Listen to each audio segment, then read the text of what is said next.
খুবই হেলদি এবং টেস্টি একটা বাচ্চাদের টিফিন রেসিপি তোমাদের সাথে শেয়ার করব। প্রথমে একটা লোহার পাত্র নিয়ে নিয়েছি, তার মধ্যেই সামান্য একটু সাদা তেল দিয়ে কুমড়োগুলো আমি এপিট ওপিট ভালোভাবে ভেজে নেব। এবার ওই কুমড়োর মধ্যে একটা ডিম, কুচনো পেঁয়াজ, সামান্য লবণ, হলুদ এগুলো দিয়ে ভালোভাবে মিশিয়ে নেব। চাইলে তোমরা আটাও ব্যবহার করতে পারো, আমি করিনি। এবার ওই লোহার পাত্রটাতে সামান্য একটু বাটার ব্রাশ করে নেব। এবার ওই মিশ্রণটাকে আমি ঢেলে নেব। এবার চারিপাশটা ছড়িয়ে একটা রুটির আকারে বানিয়ে নেব। এবার এটাকে ঢাকা চাপা দিয়ে কিছুক্ষণের জন্য রান্না করে নেব। ওই পিঠ উল্টে সামান্য একটু চিজ গ্রেট করে নেব। এবার একটু ঢাকা দিয়ে নামিয়ে নিলেই রেডি আমাদের কুমড়োর প্যানকেক।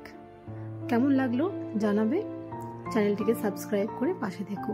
আমার ছেলে তো এটা খেতে খুবই পছন্দ করে, তোমরাও বানিয়ে দেখো, তোমাদের ছেলেরাও আশা করি ভালো লাগবে।